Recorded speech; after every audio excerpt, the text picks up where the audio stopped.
देखा जाए तो दूध को जल से अधिक श्रेष्ठ माना जाता है और इसीलिए दूध का मूल्य जल से तनिक अधिक है। अब यदि इसी दूध का अब दही बनाओगे तो इसकी जीवन आयु कुछ और समय के लिए बढ़ जाती है और इसका मूल्य कुछ और मुद्राएं अधिक। अब इसी दही का यदि आप माखन बनाओगे तो इसकी जीवन आयु कुछ और सप्ताहों तक बढ़ जाती है और मूल्य कुछ और मुद्राएं अधिक। अब यदि इसी माखन का आप घी बनाएंगे तो इसकी जीवन आयु वर्षों तक चलती है और मूल्य माखन से कुछ और अधिक मुद्रा। इन सब का मूल दूध ही है, किंतु इन सब की जीवन आयु में, इन सब के मूल्य में इतना अंतर क्यों? इसका कारण ये है, दूध को दही बनने के लिए खटास सहनी पड़ी, दही को माखन बनने के लिए बिलोने के आघात सहने पड़े और माखन को घी बनने के लिए घंटों तप आंच पर ताप सहना, तब जाके ये माखन घी बना, तब जाके इसकी आयु इतनी बड़ी, तब जाके इसका मूल्य बढ़ा। अब हम मनुष्य, हम सारे मनुष्य एक समान दूध की भांति, किंतु महान वही बनते हैं जो कठिनाइयों का सामना करते हैं, जो संकटों का सामना करते हैं, जो इन चुनौतियों पर खरे उतरते हैं। यदि ये सब करोगे तभी जीवन में आगे बढ़ोगे, तभी जीवन में आपके यश की आयु बढ़ती जाएगी और तभी ये संसार आपको महत्व देता जाएगा। तनाव, दबाव, ये नाम जाने पहचाने से लग रहे होंगे क्यों? इस संसार में हर व्यक्ति के जीवन में ये तनाव और दबाव है ही है, किंतु हर व्यक्ति उनके साथ वो नहीं कर पाता जो उसे करना चाहिए।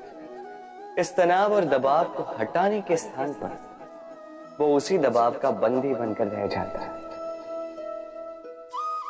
चलिए आपको इस प्रकृति का एक उदाहरण देता हूं, वो समझाने के लिए जो समझना आपके लिए आवश्यक है। कभी किसी वृक्ष को देखा होगा, उस पर आप पुष्प भी देखते हैं, फल भी देखते हैं। किसी पुष्प को हाथ में लीजिए और दबाकर देखिए, उसमें से इत्र निकलता है जो हमें भाता है। किसी फल को लेके दबा के देखिए, उसमें से रस निकलता है, वो भी हमें भाता है। अर्थात तनाव और दबाव हमारे जीवन में किसी भी परिस्थिति में, किसी भी समय, किसी भी क्षण हमें तोड़ने के लिए नहीं, ये आते हैं आपको वो बताने के लिए कि आपको अब भीतर से प्रेरणा को जगाना होगा और अधिक परिश्रम करने होंगे। अब आपको सर्वश्रेष्ठ बनना होगा। तो कभी भी इस तनाव और दबाव से दूर मत भागिए। मान लीजिए कि ये जीवन का अंग है, इसे सकारात्मक रूप से देखना सीख जाए। यदि ये आपने सीख लिया तो विश्वास कीजिए, आपका वास्तविक विकास यहीं से आरंभ होगा। इस पत्थर को देख रहे हैं आप, कितना गोल, कितना चिकना है।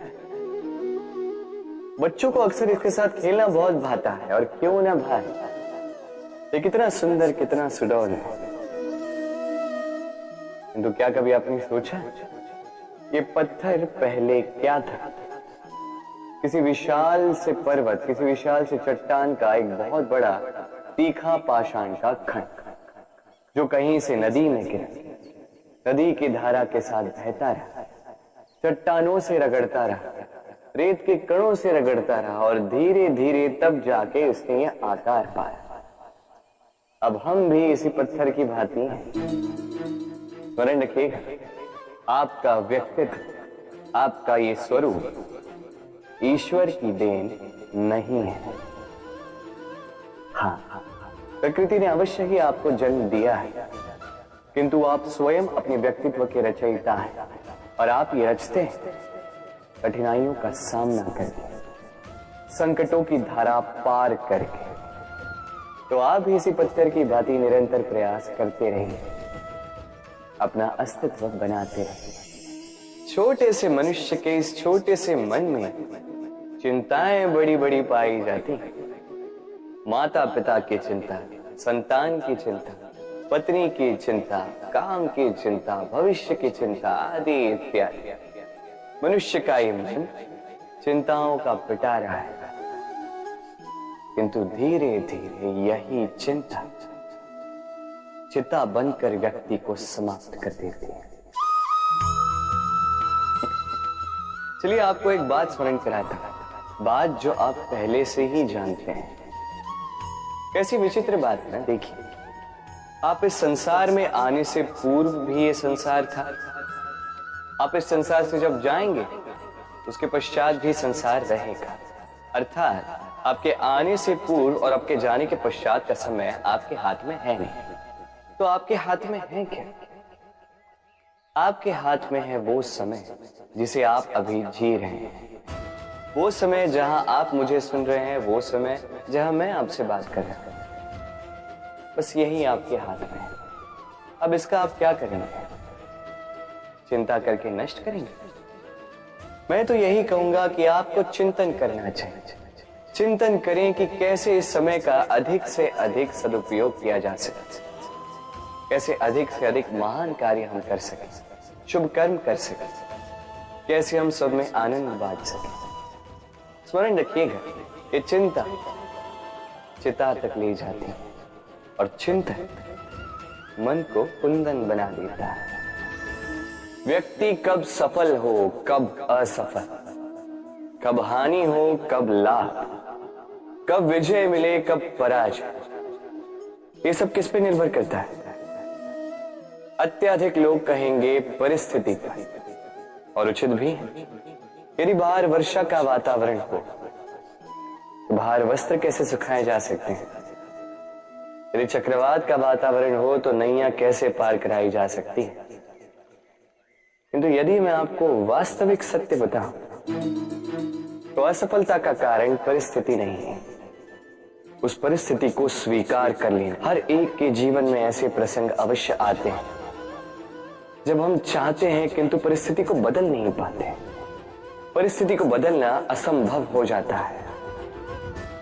ऐसे में उपाय एक ही है, परिस्थिति को नहीं, मनस्थिति को बदलें। फिर देखिए सब कुछ शुभ होगा, क्योंकि यही मनस्थिति आपके जीवन का सबसे बड़ा संबल, सबसे बड़ा सहारा है। देखिए, अपयश, असफलता हर एक के जीवन का भाग है ही है, किंतु आपको निरंतर प्रयास करते रहने होंगे।